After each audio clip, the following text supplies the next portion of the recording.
سیرت کے اسباق میں ہم آگے بڑھتے ہیں کہ آپ صلی اللہ علیہ وسلم کی سیرت کے وہ نمایاں پہلو جو ہماری آنکھوں سے اوجھل کر دیے گئے اور ہمیں سنت موقدہ، غیر موقدہ، پھر سنت زائد، سنت بدعت، سنت سیاح میں الجھا دیا گیا۔ اس سے باہر نکل کے ہم آپ صلی اللہ علیہ وسلم کی جب سیرت پڑھتے ہیں تو ان کے تو ایک ایک قدم پہ، ایک ایک فیصلے پہ مسلمانوں کے لیے فالو کرنے کے لیے ہزارہا بہترین اصول ہیں۔ آپ کی ایک ایک بات یا ایک ایک قدم یا ایک ایک فیصلہ جو تھا اس میں کوزے میں دریا بند کیا جا سکتا ہے، یعنی اس قدر گہری بات ہوتی تھی۔ جیسا کہ ہم دیکھ رہے ہیں فتح مکہ سے پہلے کے حالات، اور صلح حدیبیہ کا ہم نے پچھلے لیکچر میں دیکھا، آپ کے وہ فیصلے کہ آپ کو کس قدر مشتعل کرنے کی کوشش کی گئی، لیکن آپ مشتعل نہیں ہوئے کیونکہ مقصد اور منزل اور تھی نا۔ تو وہی بھڑک اٹھتا ہے جس کی کوئی منزل نہ ہو اور کوئی مقصد نہ ہو۔ آگے بڑھتے ہیں۔ فتح مکہ کے بعد عرب کے قبائل کثرت سے مسلمان ہوئے، مگر یہ لوگ زیادہ تر اسلام کا سیاسی غلبہ دیکھ کر مسلمان ہوئے تھے۔ ان کے اندر وہ ذہنی اور فکری انقلاب نہیں آیا تھا جو ابتدائی لوگوں میں آیا تھا۔ اسلام کے بعض احکام، خاص طور پر زکوٰۃ، ان کی آزادانہ زندگی کے لیے ناقابل برداشت معلوم ہونے لگی۔ چنانچہ نبی کریم صلی اللہ علیہ وسلم کی وفات سے چند ماہ پہلے یمن اور نجد کے علاقوں میں ان کے درمیان ایسے لیڈر ابھرے جو اسلام کا ایسا تصور پیش کرتے تھے جس میں زکوٰۃ کو منسوخ کر دیا گیا تھا۔ ان لیڈروں مثلا اسود اور مسلمہ نے اپنی بات کو خدا کی بات ثابت کرنے کے لیے نبوت کا دعویٰ کر دیا تاکہ جس الہامی زبان میں زکوٰۃ کو فرض کیا گیا، اس الہامی زبان میں اس کی فرضیت کو ساقط کیا جائے۔ اس قسم کی نبوت ان قبائل کی پسند کے عین مطابق ثابت ہوئی جو زکوٰۃ کو اپنے اوپر ایک بوجھ خیال کرتے تھے۔ چنانچہ انہوں نے جوگ در جوگ ان جھوٹے نبوت کے دعویٰ کرنے والوں کا ساتھ دینا شروع کر دیا۔ رسول اللہ صلی اللہ علیہ وسلم کی وفات سے ان لوگوں کا حوصلہ اور بڑھا اور یہ فتنہ تیزی سے پھیلنے لگا، حتیٰ کہ یہ حال ہوا کہ مکہ، مدینہ اور طائف کے سوا تمام عرب میں بیشتر لوگ باغی ہو گئے۔ اسی کے ساتھ یہ خبریں بھی پھیلنے لگی کہ یہ لوگ منظم ہو کر مدینہ پر حملے کی تیاریاں کر رہے ہیں۔ رسول اللہ صلی اللہ علیہ وسلم نے اپنے آخری زمانے میں جو کام کیے تھے ان میں سے ایک یہ تھا کہ آپ نے اسامہ بن زید کی قیادت میں ایک لشکر تیار کیا اور اس کو حکم دیا کہ وہ رومیوں کے مقابلے کے لیے شام کی طرف جائے، جہاں اس سے پہلے موتا کے مقام پر رومیوں نے اسامہ کے والد حضرت زید کو شہید کیا تھا۔ یہ لشکر روانہ ہو کر ابھی مدینہ کے باہر پہنچا تھا کہ اس کو رسول اللہ صلی اللہ علیہ وسلم کی وفات کی خبر ملی اور وہ خلیفہ اول کے حکم کے انتظار میں وہیں ٹھہر گئی۔ رسول اللہ صلی اللہ علیہ وسلم کی وفات کے بعد حضرت صدیق اکبر نے اس لشکر کو آگے روانہ کرنا چاہا تو اکثر صحابہ نے اختلاف کیا۔ انہوں نے کہا یہ سارا عرب باغی ہو رہا ہے اور کسی بھی وقت مدینہ پر حملہ ہو سکتا ہے، ایسی حالت میں لشکر کو مدینہ کے دفاع کے لیے یہاں رکھنا چاہیے، نہ کہ ایسے نازک موقع پر اس کو دور بھیج دیا جائے۔ مگر حضرت ابوبکر صدیق نے ایسی کسی رائے کو ماننے سے شدت کے ساتھ انکار کر دیا۔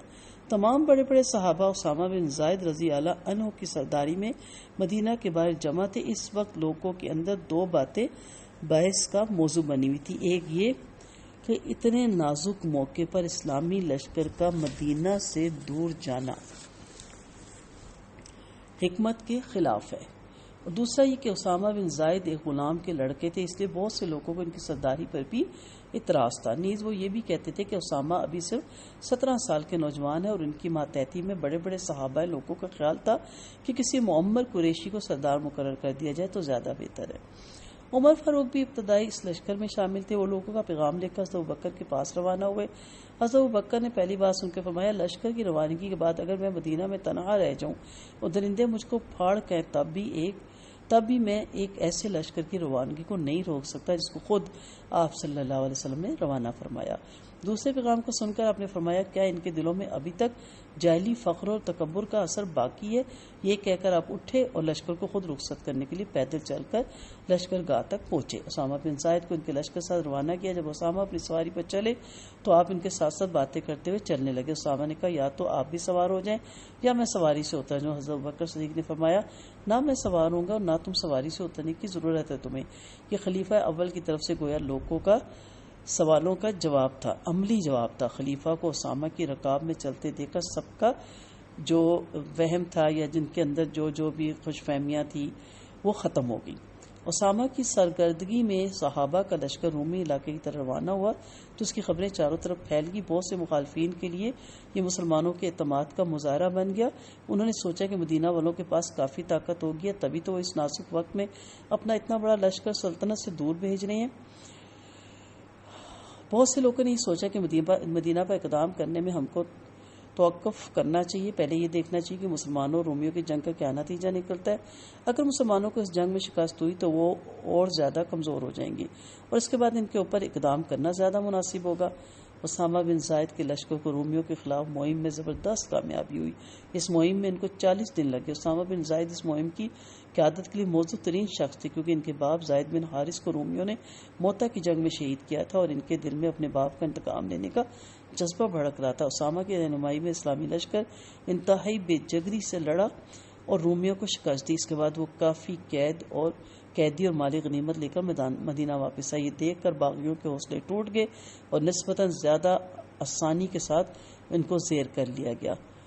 رسولوں کی پیروی ان کے لیے دشمنوں پر غلبے کا ذریعہ بن گئی۔ رسول کی پیروی، تو اس لیے اب کہا جا سکتا تھا کہ آپ صلی اللہ علیہ وسلم تو ہمارے درمیان نہیں ہے، سو اب ان کی بات کی بھی وہ اہمیت نہیں ہے، نعوذ باللہ۔ لیکن ابوبکر صدیق کا کتنا خوبصورت جواب ہے کہ جس لشکر کو میرے نبی نے روانہ کیا اس کو میں کیسے روک سکتا ہوں۔ تو اس لیے آپ صلی اللہ علیہ وسلم اب ہمارے درمیان موجود نہیں، خاتم الانبیاء ہیں، آپ کی بات کوئی نبی نہیں آئے گا۔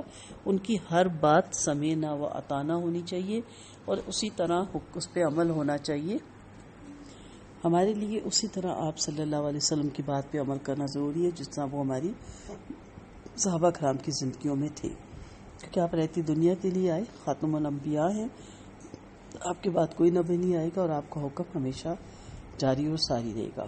آپ دیکھیں کہ صحابہ کرام نے آپ کی بات کی پیروی کی، آپ کی وفات کو ایشو نہیں بنایا تو غلبے کا سبب بنے۔ ہو سکتا ہے اگر روک لیتے اور اپنی رائے کا اظہار کرتے اور یہ بھی رسول کی نافرمانی میں آ جاتا، کیونکہ جس کو آپ صلی اللہ علیہ وسلم نے روانہ کیا اس کو روکا تو یہ نافرمانی میں آ جاتا۔ تو جہاں بھی اللہ کے رسول کے احکامات جو اس نے اللہ ہی کے لوگوں تک پہنچائے ہیں انہوں نے اس کی نافرمانی ہوگی، وہاں غلبہ نہیں، ہمیشہ ناکامی آگے بڑھے گی۔ اللہ تعالی ہم سب کو آپ صلی اللہ علیہ وسلم کی صحیح سیرت کو سمجھنے اور آپ کے جو فیصلے ہیں، آپ کے جو اسباق ہیں اس پہ عمل کرنے کی توفیق عطا فرمائے، آمین۔